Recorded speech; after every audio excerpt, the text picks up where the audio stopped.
سبحانك لا علم لنا إلا ما علمتنا إنك أنت العليم الحكيم. سبحانك لا علم لنا إلا ما علمتنا إنك أنت العليم الحكيم. سبحانك لا علم لنا إلا ما علمتنا إنك أنت العليم الحكيم. صدق الله العظيم.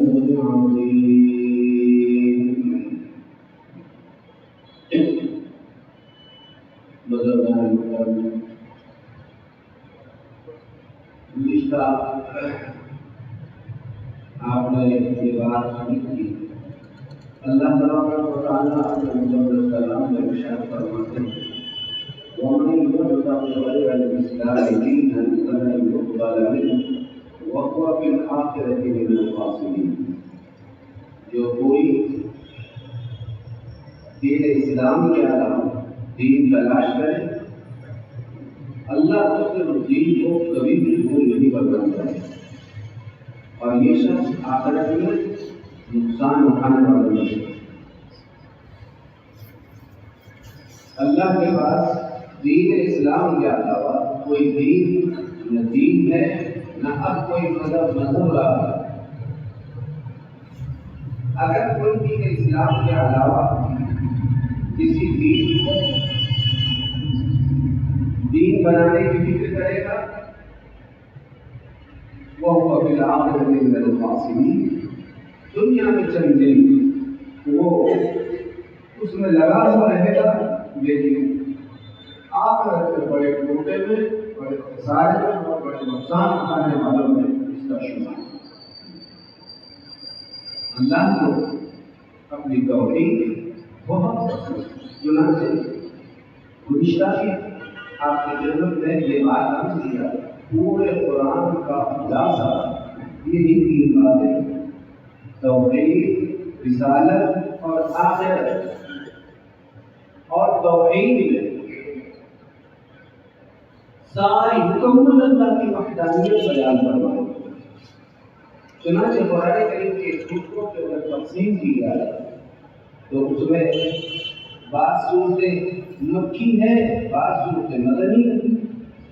تو جتنی مکی صورتیں ہیں یہ تمام مکی صورتوں میں توحید، رسالت اور آخرت بیان کی گئی. اور جتنی مدنی صورتیں ہیں ان میں عام طور پر پھر ساری شریعت، مسائل اور زندگیوں کا خلاصہ کیسے زندگی گزاری جائے اللہ تعالیٰ نے مدنی صورتوں میں ان ایمانوں کو بیان فرمایا. تو آپ بہت آسانی سے پورے قرآن کو سمجھ سکتے ہیں کہ پورے قرآن کریم میں دو طرح کی صورتیں ہیں. کچھ صورتیں مکی ہیں کچھ صورتیں مدنی ہیں. جتنی مکی صورتیں ہیں تمام مکی صورتوں میں اللہ تبارک و تعالیٰ نے عام طور پر توحید، رسالت اور آخرت کا ذکر فرمایا ہے. اور جتنی مدنی صورتیں اس میں عام طور پر اللہ تبارک و تعالیٰ نے ساری شریعت کا خلاصہ اور ہمارے یہ سارے اعمال جن سے ہمارے سارے زندگی کا تعلق ہے. تو مکی صورتوں میں عقائد ہے اور مدنی صورتوں میں اعمال. اس طرح دونوں کو اللہ تبارک و تعالیٰ نے بیان کروایا. اور پھر عام طور پر اللہ تعالیٰ نے تیسرا حصہ جو قرآن کریم میں رکھا ہے وہ قصص، مواعظ اور نصیحتوں کا، جس میں سمجھایا گیا فَاعْتَبِرُوا يَا أُولِي الْأَلْبَابِ. یہ سب ہمارا دین اور شریعت ہے، لہذا اب تم عبرت حاصل کرو. اللہ نے بہت کھول کر ان مضامین کو بیان فرمایا ہے اور ہر ایک کو سمجھانے کی اللہ تبارک و تعالیٰ نے اس سلسلے میں دعوت دی ہے اور سمجھایا ہے کہ اصل تمہارے زندگی کا سب سے بڑا نصب العین تمہارے زندگی میں توحید ہے اور دین اسلام ہے. دین اسلام کے علاوہ کوئی ذرہ برابر قبول اور برداشت نہیں ہے. اسی لیے اللہ نے یہ آیت کریمہ نازل فرمائی یا ایھا الذین آمنوا ادخلوا فی السلم کافہ ولا تتبعوا خطوات الشیطان. اس میں اللہ نے اس کی دعوت کی یا ایھا الذین آمنوا ادخلوا فی السلم کافہ. اے مسلمان اسلام میں پورے داخل ہو جاؤ، پورے داخل ہو جاؤ. اصل میں بات ایسی تھی کہ یہودی بہت سارے بات یہودی علماء اور یہودی جانکار لوگ تھے، انہوں نے یہ بات کہی کہ ہمارے مذہب میں بہت ساری چیزیں ایسی ہیں جو جائز نہیں ہے اور اسلام میں بہت ساری چیزیں جائز ہیں. تو ایسا کر لیتے ہیں کہ جو مذہب یعنی یہودیت میں جائز نہیں ہے ہم ان کو استعمال کرنا چھوڑ دیتے ہیں، اور جو اسلام میں جائز اور حلال ہے ہم اس کو استعمال کر لیتے ہیں. تو دونوں مذہب پر ہمارا عمل ہو جائے گا، ادھر یہودیت پر بھی اور ادھر اسلام میں بھی.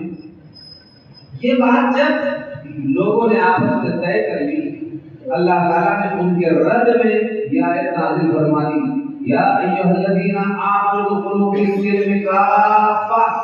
مسلمانوں اسلام میں پورے داخل ہو جاؤ. آدھے یہودی آدھے مسلمان بن کے رہو گے تو قبول نہیں کیا جائے گا. معلوم ہوا اللہ کو بس اپنا دین اسلام پسند ہے. ٹھیک ہے دیگر ادیان یہودیت اور نصرانیت اپنے اپنے موقع پر حق مذہب رہے اور وہاں پر انہوں نے بہت بڑی محنتیں ہوئی ہے اور دعوت توحید اور اس طرح کی باتوں کو لے کر کے رہے ہیں. لیکن دین اسلام یہ سارے مذاہب کا فاتح اور ختم کرنے والا. اب اس کے بعد کوئی دین نہیں، اب کوئی نبی نہیں، کوئی شریعت نہیں، اور اس کے بعد اب کوئی کتاب نہیں. خاتم الکتاب اور کتاب اللہ، خاتم النبیین محمد رسول اللہ، خاتم الشریعت شریعت محمدی صلی اللہ علیہ وسلم ہے. بس اب اس کے بعد نئی کوئی چیز نہیں ہوگی، اور جو اس کا دعویٰ کرے گا وہ صلیب جھوٹا ہوگا، وہ دجال ہوگا، وہ کذاب ہوگا، وہ فریب ہوگا. اس کی کوئی حقیقت نہیں ہوگی اور اس سے کوئی تعلق نہیں ہوگا.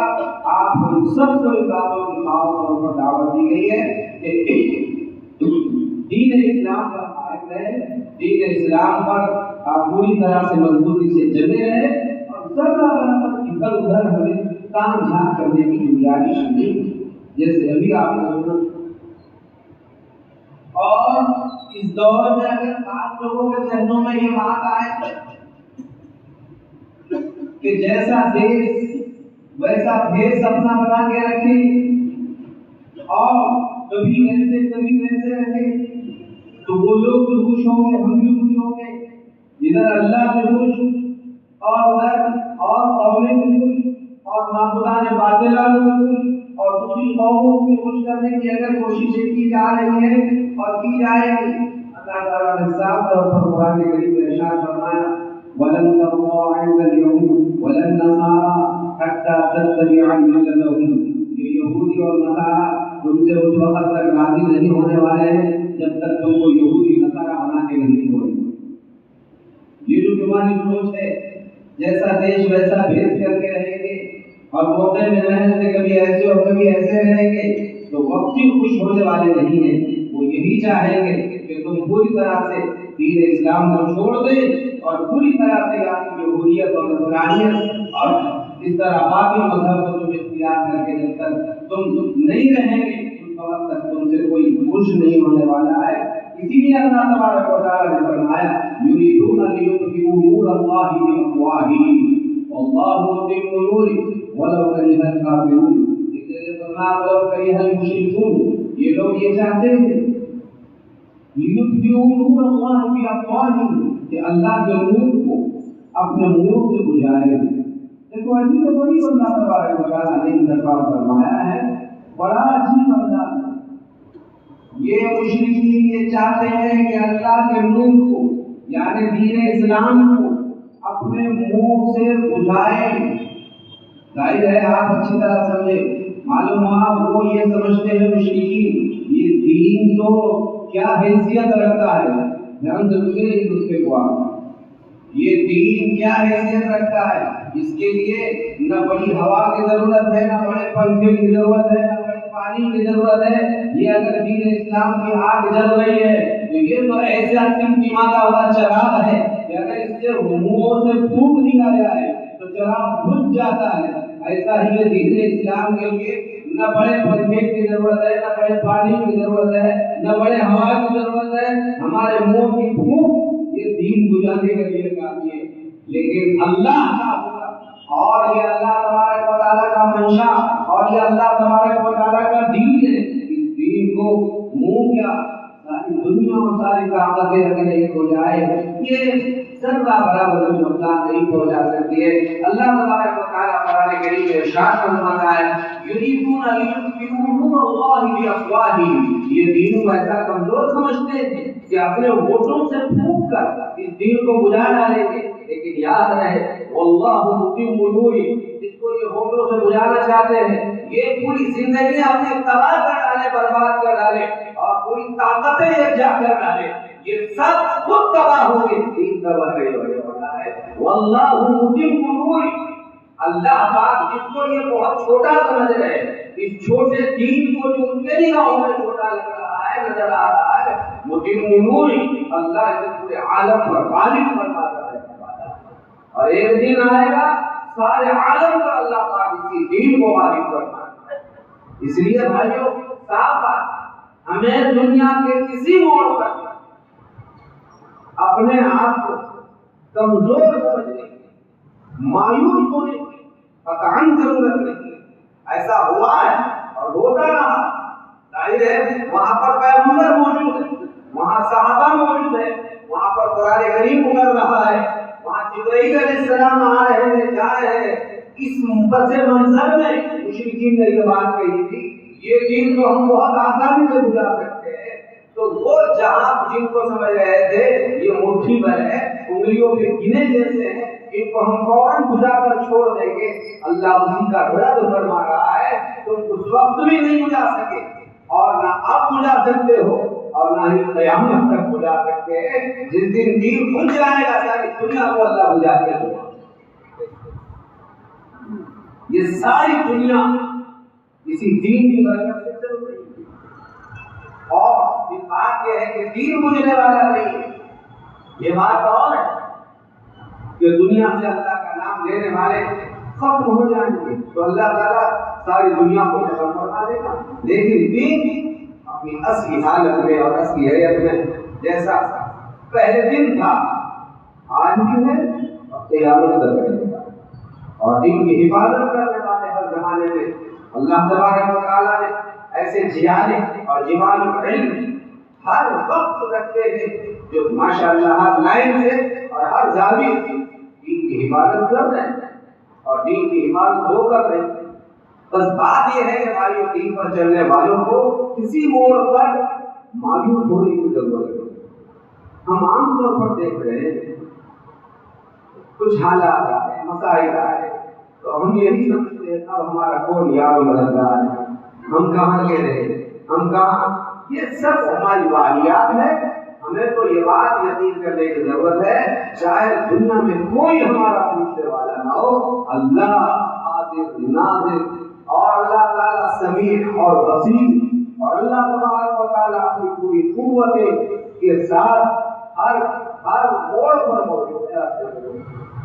کل یوم ہوا فی شان، ہر جگہ اور ہر جگہ ہی ہے ایسا، یقیناً ہر جگہ اور ہر ایک کے ساتھ ہے. تم دو نہیں ہوتے مگر تیسرا تم میں اللہ ہوتا ہے، تم تین نہیں ہوتے مگر چوتھا اللہ ہوتا ہے، اور تم چار نہیں ہوتے مگر تم میں پانچواں اللہ ہوتا ہے، اور تم پانچ نہیں ہوتے مگر چھٹا تم میں اللہ ہوتا ہے. وَهُوَ مَعَكُمْ أَيْنَمَا كُنتُمْ، وہ تمہارے ساتھ ہے بالکل جہاں بھی ہو. ظاہر ہے جس کے ساتھ خود اللہ ہے ہمیں بھی اس چیز کی ضرورت ہے. اللہ ہے یہ جملے نے یہ بتایا وہ ہوا معکم اینما کنتم. لوگوں اگر تم نوکریاں کر رہے ہو، ملازمت کر رہے ہو، مارکیٹ میں تجارت کر رہے ہو، اور اگر تم کہیں مزدوری کر رہے ہو اور تم کہیں محنت مشقت کر رہے ہو، تم اپنوں میں ہو، تم غیروں میں ہو، تم کسی کے شکنجے میں ہو، تم اپنے آپ کو سلامت سمجھو. وہ ہوا معکم اینما کنتم. چاہے تمہارے پاس سامان نہیں ہے، اسباب نہیں ہے، قوت نہیں ہے، طاقت نہیں ہے، لیکن تم جہاں بھی ہو وہ معکم، وہ تمہارے ساتھ. اللہ ہمارے ساتھ. لہذا نوکری کرتے ہوئے یہ سمجھنا کہ اگر میں نے جیسا ماحول ہے اس کے مطابق اگر اپنے آپ کو نہیں ڈالا تو پھر میری نوکری ٹک نہیں سکتی. لہذا مجھے ان کے ماحول کے مطابق داڑھی کاٹنا ضروری ہے، وہ ماحول کے مطابق مجھے لباس بدلنا ضروری ہے، اس ماحول کے مطابق ہاتھوں میں نیلے کالے پیلے دھاگے باندھنا ضروری ہے، اس ماحول کے مطابق کہیں انہیں کے جیسی انداز اختیار کرنا ضروری ہے. تو پھر اسے اس موقع پر سوچنے کی ضرورت ہے کہ اللہ کا اس نے کلمہ پڑھا ہے تو اللہ پر جیسا یقین رکھنا چاہیے. یہ یہاں پر کمزور پڑ رہا ہے، اسے تو ہر موقع پر یہ یقین کرنا چاہیے. یہ ساری چیزیں عزت ذلت اور مقام عروج پر پہنچنا اور کہیں نیچے آنا اس سب جانب اللہ ہوتا ہے. اسی لیے اللہ پاک نے قرآن کریم میں صاف طور پر ارشاد فرما دیا سب اللہ کے وَلِلَّهِ جُنُودُ السَّمَاوَاتِ وَالْأَرْضِ. سارا لشکر اللہ کے وَلِلَّهِ خَزَائِنُ السَّمَاوَاتِ وَالْأَرْضِ. زمین اور آسمان کے سارے خزانے اللہ کے، سب اللہ کے. جب ساری چیزیں اللہ کے لیے تو اللہ پاک اپنے ماننے والوں کو، اپنے والوں کو مایوس کیسے کر سکتا ہے، نامراد کیسے کر سکتا ہے؟ یہ بات یہ ہے کہ ہم نے ہی اپنے آپ کو اتنا کمزور بنا دیا کہ جیسا ماحول ملے بس اسی کو اختیار کرتے ہیں.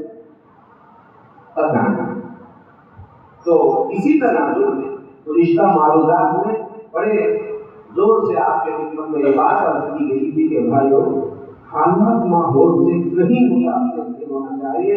مذہب ایک ایسی چیز ہے اس میں کوئی کمپرومائز نہیں ہے اور اس میں کوئی دو رائے نہیں ہے کہ چلو مذہب ہے لیکن بھائی چارگی الگ چیز ہے. بھائی چارگی کے ناطے مذہب بھی فروخت کیا جا سکتا ہے، بیچا جا سکتا ہے، جیسا ماحول ملا ویسا بنا جا سکتا ہے. پتا نہیں دین اپنی جگہ پر ہے، مذہب اپنی جگہ پر ہے. مذہب قطعاً کسی چیز کو برداشت نہیں کرتا ہے. لہٰذا ہم اپنے مذہب پر قائم رہیں، اپنے دین پر قائم رہیں گے اور اپنے دینداری پر قائم رہیں گے. وہ تو عز من تشاء وہ تو ذل من تشاء. جس کو چاہے عزت دینے والی ذات اللہ کی ہے اور ذلت دینے والی ذات اللہ کی ہے. حضرت یوسف علیہ السلام کو دیکھیے، کس نے سوچا تھا کہ یوسف علیہ السلام جو اپنے بھائیوں کے ہاتھوں سے چھوٹے اور پھر وہاں پر کنویں میں ان کو ڈال دیا گیا، کنویں سے نکال کر مصر کے بازار میں بیچے گئے، غلام بنا کر بیچے گئے. غلامی کی زندگی میں وہ ظاہر میں غلامی کی زندگی میں رہے، وہاں سے پھر انہیں جیل میں ڈال جانا پڑا. دیکھیے اللہ یہ بتانا چاہ رہا ہے کہ اللہ وہ قوت والا ہے، کہ اللہ وہ طاقت اور قوت والا ہے کہ بتا اوقات وہ غلامی کے ماحول میں رکھ کر وہ عزت کے بعد عروج پر پہنچ جاتا ہے. اور مثال دیکھنا ہے تو یہ صرف باتیں نہیں ہے، اس کے لیے زندہ مثال یوسف علیہ السلام کے قرآن کریم میں موجود ہے کہ دیکھیے یوسف علیہ السلام کا حال یہ ہے جو غلام بنا کر بازار میں بیچے جا رہے ہیں اور وقت واحد میں اب جب جیسے ہی وہاں سے آپ کے لیے چھٹکارے کا موقع آتا ہے تو آپ ایک ملک کو سنبھالنے والے اور سلطنت کو سنبھالنے والے بادشاہ بنے ہوئے ہیں. اور جو لوگ یہ سمجھتے تھے کہ حضرت یوسف علیہ السلام کے بعد کوئی معاملہ اور مقام نہیں رہا، وہی لوگ آج باندھ کر دست بستہ آپ کے سامنے آ کر کھڑے ہوئے. اسی لیے اللہ فرماتا ہے وَتِلْكَ الْأَيَّامُ نُدَاوِلُهَا بَيْنَ النَّاسِ. دن سب اور سب کے ایک جیسے نہیں رہتے. اگر ہم نوکریوں میں، ملازمتوں میں، کاروبار میں، حالات میں کہیں مبتلا ہے، مشکلات میں پڑے ہوئے ہیں، یہ ابھی اللہ تبارک و تعالیٰ کی آزمائش، اللہ ہمارا امتحان لینا چاہتا ہے. اور دیکھنا چاہ رہا ہے کہ ہماری زندگی کے احوال کیسے ہیں. ہماری یہ زندگی کو درست کرنے کے لیے وقتی حالات ہے نکل جائیں گے، لیکن اس سے متاثر ہو کر بجائے حالات کو نکالنے کے ہم دین سے ہی نکل جائیں، نہ یہ عقل مندی ہے، نہ دانش مندی ہے، اور نہ ہی اس سے کوئی فائدہ ہے. ہمیں ضرورت اس بات کی ہے کہ سب سے پہلے اور مقدم اپنے دین، اپنے ایمان کو، اپنے یقین کو سمجھے. نوجوانوں کو یہ بات چلانے کی سخت ضرورت ہے ہمارے ایمان کی حفاظت. ایمان بڑی آج دیکھا یہ جا رہا ہے، یہودیت نصرانیت نے پورے اپنے احوال کو دنیا میں پھیلا کے رکھ دیا. ان کے ساتھ اٹھک بیٹھنے کی نوبتوں سے بہت ساری چیزیں غیر محسوس طریقے سے ہمارے زندگیوں میں آتی چلی جا رہی ہیں. کتنے لوگ ایسے ہیں کہ ان احوال میں وہ دین بیداری ان میں نظر آ رہی ہے. اس وقت مجھے جو مضمون آپ کے خدمت میں عرض کرنا ہے، سب سے پہلی بات یہ ہے کہ بھائیوں، ہم توحید، رسالت اور آخرت پر یقین رکھنے والے ہیں. توحید، رسالت اور آخرت پر یقین رکھنے والے ہیں. اس مذہب میں اب ذرہ برابر کسی چیز کی کوئی مداخلت برداشت کرنے والے نہیں. ہم اس پر قائم ہیں، دائم ہیں اور اسی پر رہیں. یہ ایک اہم پہلو ہماری زندگی کا. دوسری بات جو آپ کو خدمت میں عرض کرنی ہے کہ وہ یہ، ہم حالات سے، ماحول کہیں قطعاً متاثر ہیں. سب جگہ برابر مضبوطی کے ساتھ آئے. ہمارا مذہب ہماری زندگی پر غالب ہے. ہم نے توحید کا کلمہ پڑھ لیا، لا الہ الا اللہ محمد رسول اللہ.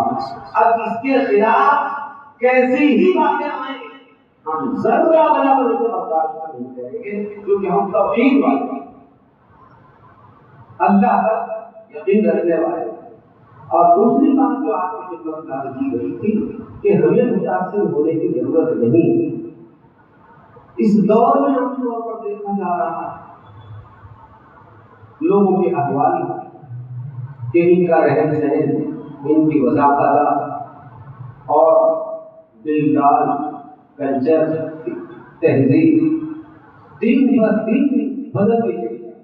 چنانچہ آپ دیکھیں عام طور پر ہمارے نوجوانوں کو ہم سروں سے لیتے ہیں، ٹوپی پہننے کو ایک کار سمجھا جا رہا ہے، جبکہ یہ ہمارے مذہب کی بڑی نشانی ہے. اور ہمیں اپنی ٹوپی، یہ اللہ کے نبی صلی اللہ علیہ وسلم کی سنت ہے. پیارے نبی ہر وقت ٹوپی مطلب یہ ہے کہ آپ علیہ السلام براہ راست اپن جیسے ٹوپیاں پہنتے ہیں.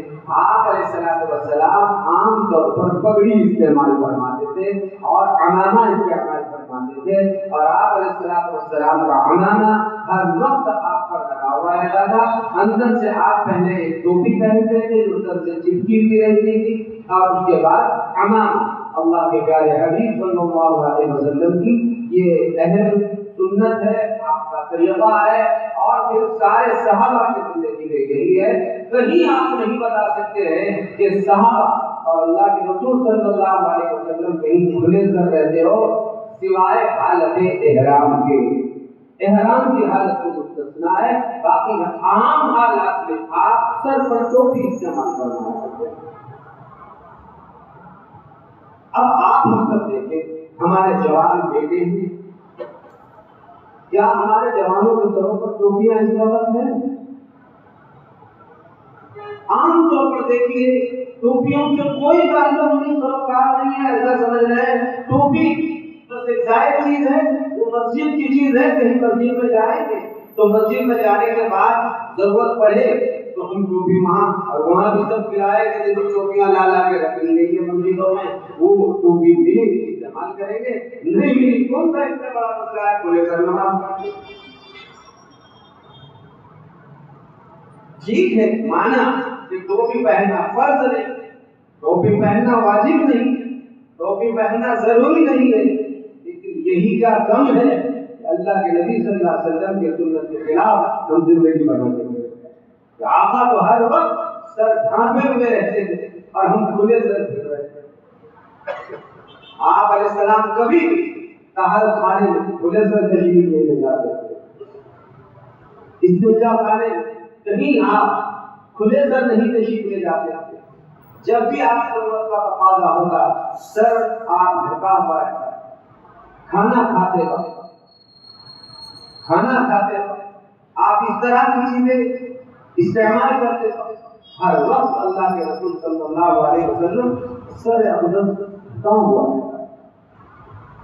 کتنے لوگ ایسے ہیں جن کو مہینوں ہوئے انہوں نے کبھی استنجا خانے کی ٹوپی استعمال نہیں کی اور کھانے پینے کے وقت تو پہننے کا سوال ہی نہیں چل رہا. وہ زبان حال سے اور زبان حال سے سب کو یہ بتانا چاہتے ہیں ٹھیک ہے ہم کلمہ پڑھنے والے مسلمان ہیں لیکن نبی کے طریقوں کی ہمیں کوئی ضرورت نہیں. ہم تو یہودیت جیسے نصرانیت جیسے مشرکین کے جیسے اس طرح کے طریقوں کو اپنانے کے لیے چاہتے ہیں. بے شمار حتیٰ کہ ان کی ٹوپی بھی استعمال نہیں کر سکتے نہ استعمال کرنے کے لیے ہمارے پاس ہے. اچھا افسوس تو اس وقت ہوتا ہے کسی باپ کو اس پر توفیق نہیں ہوتی کہ اپنے بیٹے کو کہے کہ بیٹا تم یہ کیا کر رہے ہو. باپ بیٹے کو نہیں پوچھ رہا ہے کہ تم نے یہ کیسی چیز استعمال کرنی ہے. یہ کھلے سر رہنے کا عام حال ہے. حتیٰ کہ بہت سارے لوگ کھلے سر کے علاوہ یعنی عام حالات کے علاوہ نماز بھی کھلے سر پڑھ رہے ہیں. نماز یقیناً ہو جاتی ہے اس میں کوئی شبہ نہیں ہے لیکن یہی کیا کم بات ہے یہ اللہ کے رسول صلی اللہ علیہ وسلم کے طریقے کے خلاف ہوتا ہے. اور یہ عمل آپ دیکھیں دیگر اقوام جو اپنی پوجا پاٹ میں لگی ہوئی رہتی ہے وہ سارا بدن کھلا رکھتے ہیں ایسے اور ہم ان کے نقالی میں ہم بھی اپنے لوبیا نکال رہے ہیں. آپ اور قوموں کو دیکھیے وہ کھانا کھاتے وقت اگر وہ اپنے معمول کے مطابق ٹوپی پہنتے بھی ہے تو کھانا کھاتے وقت وہ نکال کر رکھیں گے پہن کر. اور وہ تو پھر بھی کہیں نہ کہیں پہننے کی فکر کر رہے پھر تو نکالنے اور چڑھانے کا زبانی نہیں پہلے سے ہی ہم نے ان طریقوں کو قبول نہیں کیا ہے تو اب کھاتے پیتے وقت اور استنجا کے وقت پہننے کی عام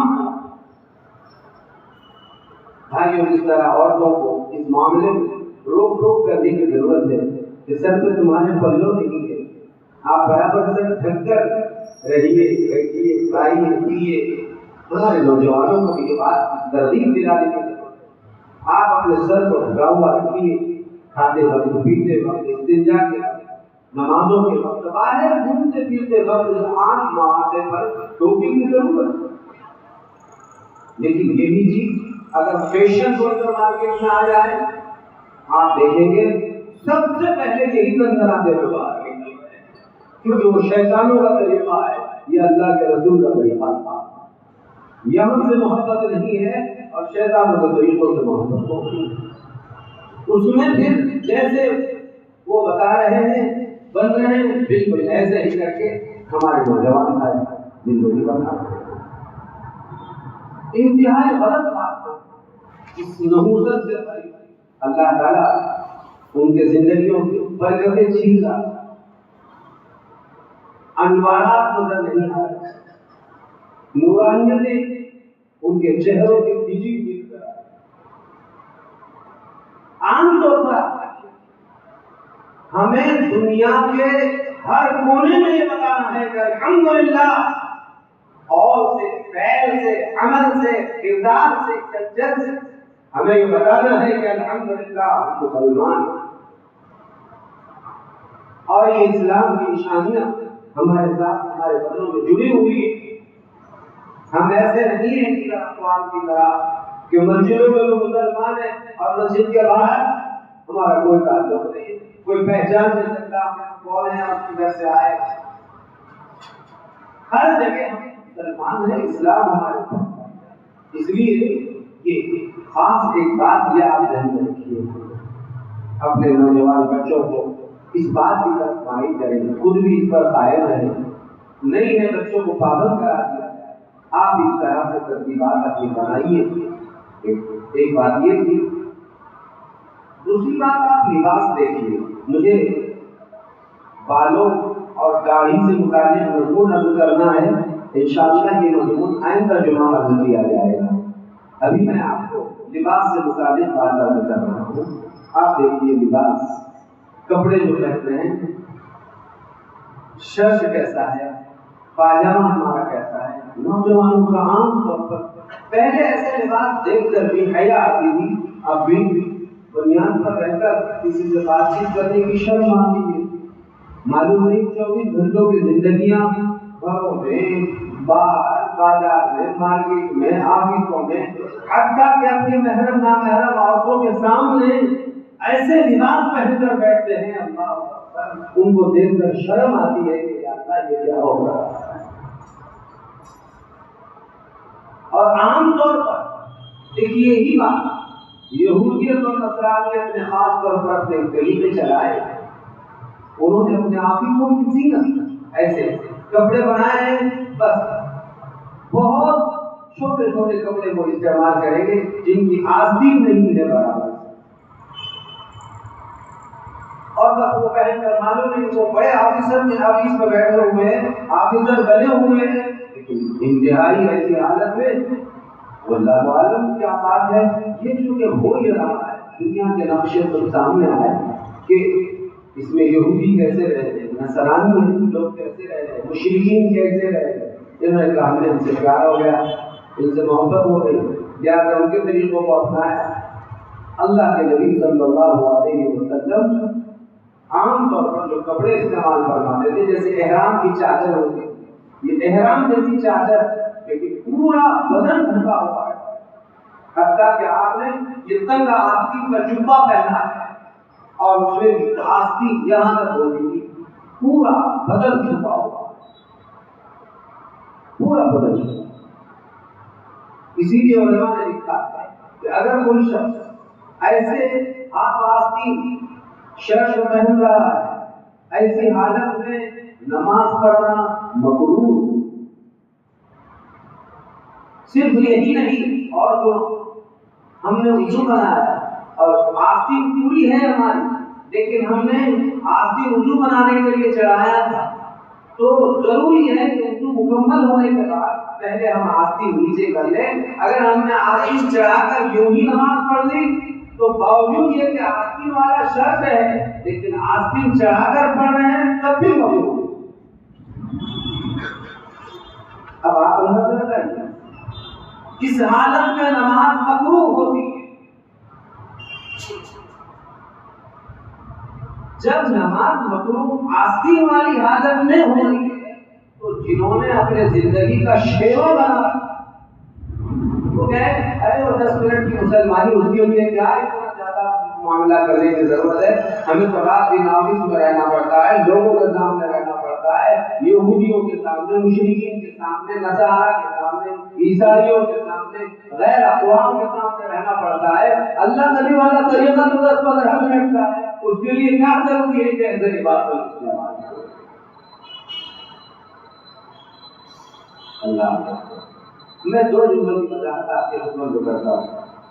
ایک ہے تشبہ بالکفار اور ایک ہے مشابہت۔ تشبہ اختیار کرنا اور ایک ہے مشابہت اختیار کرنا۔ تشبہ اور مشابہت یہ 2 جملوں میں کچھ تھوڑا سا فرق ہے، وہ سمجھیے۔ تشبہ یہ ہے کہ کوئی شخص یہ کہے کہ میں یہ کرتا جو پہن رہا ہوں کہ اس ہاف آستین کا ہے، ہاف آستین کا، اور ادھر ناف سے اوپر، دیکھو ناف سے اوپر بس ایسا میرا شرط رہے، اور پینٹ پہن رہا ہے ٹخنوں کے نیچے لٹکا کے پہن رہا ہے، اور ایسی حالت میں بس وہ رہ رہا ہے۔ اگر اس نے اس لیے ایسا پہنا کہ میں ایسا لباس اس وجہ سے پہن رہا ہوں کہ میں نے رات میں ٹی وی میں اور موبائل میں جن لوگوں کو دیکھا ان کے جیسا میں نظر آؤں، اگر ان کے جیسا میں دکھنا چاہتا ہوں اس نیت سے اگر کوئی جوان بوڑھا مرد کہیں کا ہو اگر اس ارادے سے پہنتا ہے ایسا پہننا حرام ہے. یاد رکھیے یہ پہننا حرام ہے. اسے بولتے ہیں تشبہ. تو تشبہ بالکفار بالقصد کرنا اسلام میں حرام ہے. ایسا شخص سخت گناہگار ہے. اور اسی کے بارے میں پیارے نبی صلی اللہ علیہ وسلم نے ارشاد فرمایا من تشبہ بقوم فهو منهم. جس نے دنیا میں جس کے جیسا بننے کی کوشش کیا قیامت کے دن اللہ اسی کے ساتھ اسے پھینک ڈالنے والا ہے. یہی لوگوں کے بارے میں. کسی نے کہا کہ میں داڑھی اس لیے کٹ کر رہا ہوں کہ میں نے جن مشرکین کو یہود اور عیسائیوں کو دیکھا میں ان کے جیسا بنوں. اگر ان کے جیسا بننے کے ارادے سے کیا یہ تشبہ اس قوم کے ساتھ ہوا جو اسلام میں حرام ہے اور قیامت کے دن اللہ ان کو انہی کے ساتھ پھینک دے. اگر کسی کوئی شخص ٹوپی اس وجہ سے نہیں پہن رہا یہ بالقصد یعنی ارادہ کر کہ میں ان کے جیسا نظر آؤں ایسا کھلے سر رہنا اس ارادے سے یہ اسلام میں حرام ہے. اس کا نام تشبہ جسے آپ نے سنا ہے اسے کہتے ہیں تشبہ بالکفار تشبہ بالیہود تشبہ بالنصارى. ان کے ساتھ بالقصد اس نے مشابہت اختیار کی. اور ایک ہے مشابہت کا مطلب یہ ہے کہ اس نے ارادہ تو ایسا نہیں کیا کہ مجھے ان کے جیسا بننا ہے لیکن یہ اپنی ترتیب سے رہنا چاہتا ہے لیکن یہ رہتے ہوئے وہ ان کے جیسا نظر آ رہا. اس کا قصد نہیں ہے اس کا ارادہ نہیں ہے لیکن ان کے جیسا یہ نظر آ رہا ہے کہ اس کے قصد ارادے کی وجہ سے نہیں ہے. بس بات یہ ہے کہ وہ استعمال کرتے ہی رہے لیکن اس نے کسی موقع پر استعمال کیا تو اتفاقاً یہ بھی ویسا نظر آ رہا ہے. تو اسے بالکل یہ حرام تو نہیں کہیں گے اسے بھی بالکل حرام تو نہیں کہا جائے گا لیکن یہ عمل بھی کراہت سے خالی نہیں ہے. مکروہ ہو گیا اس نے ناپسندیدہ عمل اپنے زندگی میں کیا. کتنے مسلمان بھائیوں ایسے ہیں کہ ان کی اور اسلامی تہذیب کی زندگی بھر ملاقات نہیں ہوئی اور ایسے لباس پہن کے گھوم رہے تھے. ابھی معلوم ہوا کتنے لوگ سیر و تفریح کے لیے جا رہے ہیں کتنی عورتیں جا رہی ہیں مرد جا رہے ہیں. حالانکہ غیرت مند مرد غیرت مند عورت وہ ہے اگر آپ کو ہمیں اتنا ہی زیادہ گھومنے پھرنے کی ضرورت ہے تو ہم ایک ساتھ نہیں جیسے یہاں بہت ساری لوگوں کو ایسا معلوم ہوا سب راؤنڈ لگاتے ہیں جیسے وہ ثواب کرتے ہیں. مرد اور عورتیں ایک دوسرے سے بازی لگاتے ہیں. اکان ایسا عمل جائز نہیں. اس سے ممکن ہے صحت اچھی ہو جائے لیکن اس سے ایمان خراب ہو جائے. اگر یہی بات ہے ٹھیک ہے آپ شہر سے 2-4 کلومیٹر باہر جائیے وہاں آپ ریس لگائیے میاں بیوی ایک دوسرے کا ہاتھ پکڑ کے دوڑیے ایک دوسرے کے پیچھے دوڑنے کی فکر کیجیے. مطلوب چیز مقصود چیز اس پر سوال میں کوئی حرج کی بات نہیں ہے کہ میاں بیوی شہر چھوڑ کر تنہا جنگل میں جا کر کہیں ٹھیک ہے 2-4 کلومیٹر جائیے موٹر سائیکل ہے گاڑیاں ہیں سب لیکن یہ انتہائی قیمتی کی بات ہے کہ عورت بھی وہی جائے جہاں مرد جائے. اچھا مرد بھی ایسے ہیں کہ ابھی نیند سے اٹھ گئے ہیں اور پھر وہ رات میں پہنی ہوئی وہ پینٹ ہوتی ہے. ظاہر آپ سب سمجھتے ہیں اور دیکھتے ہیں یہ وضع کتنی انتہائی گھناؤنی معلوم ہوتی ہے. نہ مرد کو غیرت آتی ہے نہ عورت کو غیرت آتی ہے نہ شوہر کو غیرت آ رہی ہے نہ بیوی کو غیرت آ رہی ہے نہ جوانوں کو نہ بوڑھوں کو نہ دینداروں کو نہ بے دینوں کو. غلط ہو رہا معاشرے اس معاملے پر نگاہ ڈالنے کی ضرورت ہے۔ اگر ایسی شکل ہے ہمیں تنہا ہی مل گیا، ان جگہوں سے بچنا چاہیے جہاں اختلاف ہو رہا ہے مرد اور خاص طور پر یہاں مردوں کی بھی کیفیت ہے کہ ایسے لباس شرط برابر نہیں ہے، پاجامے برابر پہنے میں نہیں، پینٹ کی طرح طرح کی استعمال ہو رہی ہے اور کوئی کسی کو غلط سمجھنے کے لیے تیار نہیں۔ ایسے بات یہی کہہ رہے ہیں لیکن ماحول ہی ایسا ہے، ساری دنیا میں ہو رہا ہے، میرے یہاں ہوا دنیا میں ہو رہا ہے، اگر میرے گھر میں ہوا ارے دنیا میں اپنے ہاتھ سے اپنے گھروں کو آگ لگا دی، تیرے یہاں ہوا تو کیا ہوا، تو نے بھی آگ لگا دیا، جل جائے گا اور کیا۔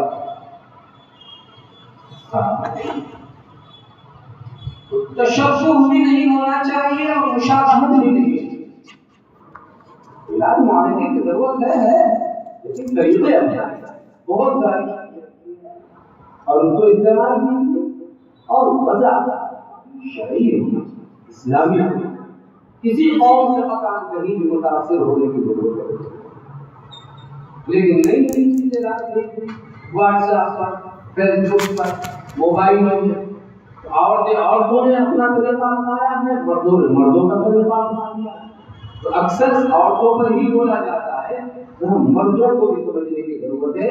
یاد رکھیے اس طرح لباس پہننے والے مستقل طور پر ایک مکروہ عمل کر رہے ہیں اور یہ مکروہ ان کی نماز بھی مکروہ ہے اور یہ لباس جب تک بدن پر رہے گا یہ مکروہ عمل ان کے ساتھ جڑا ہوا ہے اور نمازوں کو آتے وقت تو اہتمام ہونا چاہیے۔ اسی لیے بارہا یہ بات کیا تھا کہ جمعہ کے لیے ایک خاص اپنا لباس رکھیے اور اس کے ساتھ ایک شان کے ساتھ اللہ کے گھر میں اللہ کی عبادتوں کے لیے آنے کا اہتمام کیجیے تو نورانیت ملے گی، نور ملے گا اور اللہ کی رحمت ملے گی۔ تو تشبہ بالکفار، تشبہ بالملوک اور تشبہ بالنصارى اور تشبہ یہ غیر اقوام اسلام میں قطعاً اس کی گنجائش نہیں ہے۔ جہاں تشبہ غیر اقوام ہوگا وہ اسلام میں حرام ہے، قطعاً جائز ہے، اور جو چیز بطور تشبہ کے اختیار کی جائے تب بھی وہ عمل کراہت سے خالی نہیں، مکروہ ضرور۔ اس لیے بھائیوں خود بچیے، اپنے گھر والوں کو اپنے احوال کو بچانے کی فکر کیجیے، انشاءاللہ اس سے بڑی رونقیں آئیں گی، گھروں میں برکتیں آئیں گی، ترقی آئے گی انشاءاللہ۔ آئندہ جمعہ بالوں کا ایک فیشن چل پڑا ہے، کیسے کیسے بال کاٹتے ہیں اور داڑھیوں کا ایک مسئلہ بنا ہوا ہے، انشاءاللہ اس عنوان پر آئندہ جمعہ بات کی جائے گی اور جلدی آنے کی فکر کرو بھائیوں۔ بہت لیٹ بھائی ہمارے آ رہے ہیں نماز کے، ایسا لگتا ہے مسجدوں میں بھی دیگر مسجدوں کی شکایات ہے، بالکل خطبہ شروع ہونے کے وقت وہاں پہنچ رہے ہیں۔ آپ پہلے آئیے، اللہ رسول کی باتیں سنیے، دین پر منتبہ کرنے کی فکر کیجیے، اپنے اندر کھوٹ ہے تو علیحدہ کریں۔ الحمدللہ رب العالمین، اللہ کے گھر میں آپ کے خدمت میں یہ بات عرض کی جا رہی ہے، ہمارا مقصود صرف یہی ہے اللہ کا ہر بندہ اللہ سے جڑا ہوا ہے، اللہ کے ذات کے ساتھ جڑا ہوا رہے، غیر اللہ سے بھی کوئی کٹا ہوا رہے۔ ہاں دنیا میں مخلوق کے ساتھ یقیناً مخلوق عوام کے ساتھ عوامی حالت میں رہیں گے، لیکن اس شرط کے ساتھ کہ ہمارے دین پر، ہمارے اسلام پر، ہماری شریعت پر کہیں آنچ نہ آ گئی، ورنہ جہاں جائے ہاتھ میں ہاتھ رہے، یہ بات اللہ کو پسندیدہ نہیں ہے، اس سے اللہ بھی نہیں راضی نہیں ہے اور اللہ راضی نہیں ہونے والے اور دنیا بھی راضی نہیں ہونے والی۔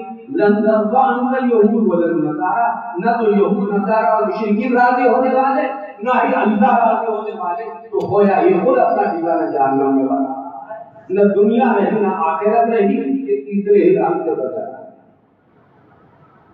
یاد رکھو جنہیں خوش کرنا چاہتے ہیں کبھی خوش نہیں، ہمیں اللہ رسول کو خوش کرنے کی وجہ سے اس کی فکر کیجیے، جلدی آنے کا اہتمام، نماز جمعہ آنے والی دنیا والے کہیں کچھ کریں، آپ یہ طے کر لیں انشاءاللہ پہلے صفوں میں آنے کا بیٹھنے کا اہتمام کریں گے انشاءاللہ۔ اس کی بڑی فضیلت بڑا ثواب ہے، جلدی آنے کا اللہ تعالیٰ ساری کہیں سنی جانے والی ہدایات پر خوب عمل کرنا ہوگی تو ہر جمعہ کو درس حدیث کی مجلس ہوتی ہے الحمدللہ، وہ ہر جمعہ کو ہوتی ہے، بڑے اہتمام سے ہوتی ہے، سب بھی پہنچنے کی کیجیے۔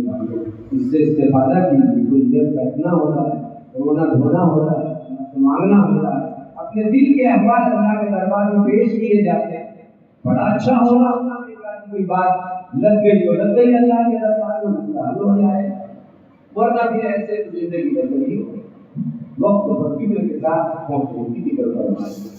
اور گڑ منڈل کے ایک دیہات ہے، وہاں مسجد کا تعمیری کام چل رہا ہے. وہاں کے ذمہ دار یہاں پر آئے ہوئے ہیں. نماز کے بعد آپ تمام احباب مسجد کے گیٹ میں وہ رہیں گے، آپ ان کا پروگرام